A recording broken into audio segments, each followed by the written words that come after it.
J'aimerais vous raconter ce soir l'histoire d'un chassid, d'un homme pieux qui était un élève, je pense, de Rabbi David Yitzhak de Berditchev, dont on a déjà parlé, qu'on surnommait l'avocat des Juifs, puisque c'est un des grands rabbins qui toujours cherchait à trouver les qualités humaines chez chaque Juif, grand ou petit.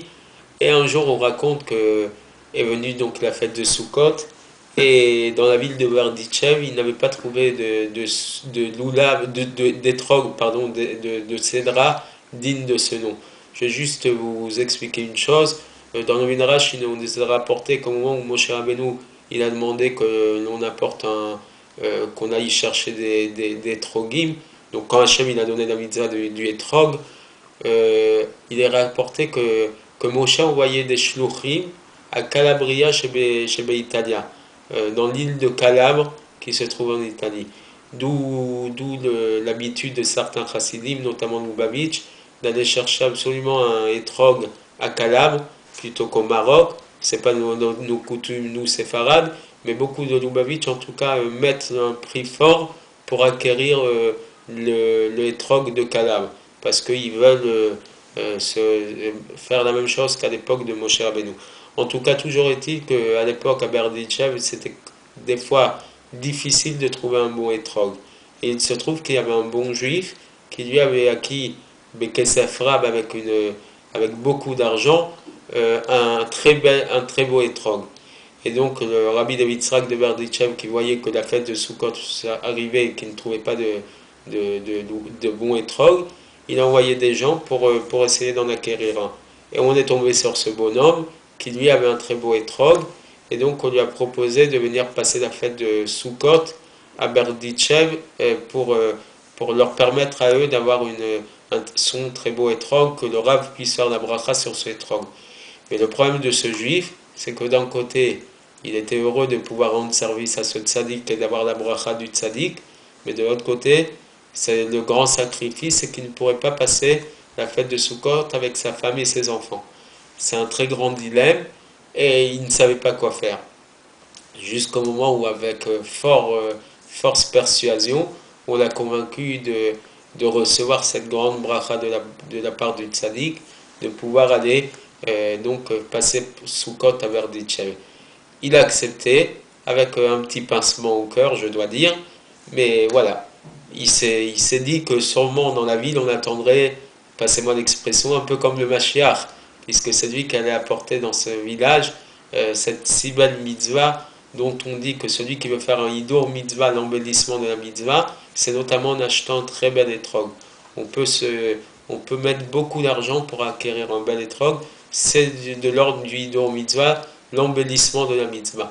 Et donc il a accepté ça, et donc dès la première nuit, dès que la fête de Sukkot est rentrée, il s'est dit, je n'ai qu'à frapper à n'importe quelle maison de la ville, n'importe quel soukha, on va m'accueillir, on va m'inviter avec beaucoup de bonheur et beaucoup d'honneur. À peine arrivé à frapper à la première porte, on lui ouvre la porte, quand on voit que c'est lui, on lui dit excusez-nous, on ne peut pas vous recevoir, on est trop nombreux à notre soukha.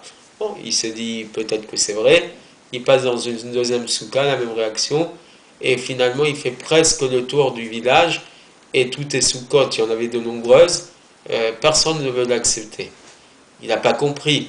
Il se dit non seulement j'ai fait le sacrifice de passer la fête ici, et donc on aurait dû m'accueillir comme il faut, et non seulement on m'accueille même pas avec le sourire, mais pas du tout. Et donc là, il décide d'aller chez Rabbi David Yitzhak de Berditchev. Il commence à frapper à la porte du Rav, et le Rav lui aussi, dans un premier temps, lui fait un accueil très très froid, comme si qu'il ne veut pas l'accueillir dans sa soukha. Et là, le juif, je ne sais pas s'il se met en colère ou s'il se met à pleurer, et il lui dit, Rabbi, le sacrifice que j'ai fait, normalement, devrait faire que vous devriez m'accueillir avec beaucoup de joie, et non seulement vous ne m'accueillez pas avec de la joie, mais en plus vous me considérez comme un étranger. Là, le Rabbi David Yitzhak de Berditchev, il a commencé à sourire, et il lui a dit, voilà, j'attendais cette explosion-là. Pourquoi? Parce que tant que tu n'avais pas montré que tu accomplissais cette mitzvah avec tout ton cœur, parce que justement elle était entourée du sacrifice de te voir te séparer de tes enfants, c'était considéré comme une mitzvah entre guillemets au rabais. C'est vrai que tu avais fait une très bonne mitzvah, mais étant donné que tu ne donnais pas tout ton cœur pour cette mitzvah, ça ne pouvait pas être accepté avec toute sa valeur. Mais maintenant que tu es en train de me dire qu'il faut absolument qu'on t'accueille avec, parce que tu as fait cette belle mitzvah, je comprends. Et dans le ciel, on est en train de comprendre combien la mitzvah elle prend d'importance et combien tu as compris l'importance de ta mitzvah à toi. Et c'est pour ça que dans un premier temps, j'avais donné l'instruction à tous les juifs de la ville de ne pas t'accueillir comme il fallait. Mais bien évidemment, à partir de cet instant, dans n'importe quel soukha que tu vas rentrer, on va t'accueillir avec beaucoup de joie, avec beaucoup de bonheur, parce que tu mérites, tu as fait une très belle mitzvah. Donc c'est juste pour dire, la morale bien évidemment, c'est juste de dire que lorsqu'on accomplit des mitzvot, malheureusement souvent on les accomplit avec un petit intérêt, une arrière-pensée pour faire plaisir à quelqu'un, en espérant qu'Akadosh Baruch Hu va nous donner quelque chose. Et du coup, on rabaisse un peu la qualité de la mitzvah. Qu'est-ce que Akadosh Baruch Hu nous demande? Il nous demande de faire une mitzvah avec notre cœur. Et peu importe les moyens que l'on doit mettre dans la mitzvah, peu importe si on les abat bien évidemment, et peu importe la manière de faire la mitzvah. Lorsque l'on fait une mitzvah avec tout notre cœur, sans aucun intérêt propre, Akadosh Baruch Hu, il la considère comme une très belle action.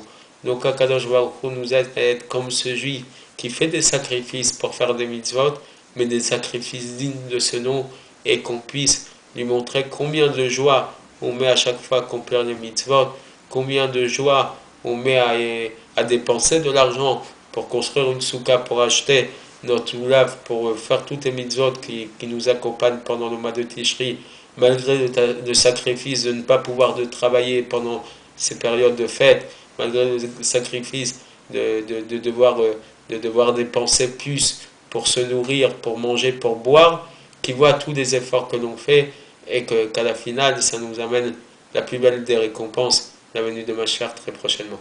Chag Sameach et à bientôt.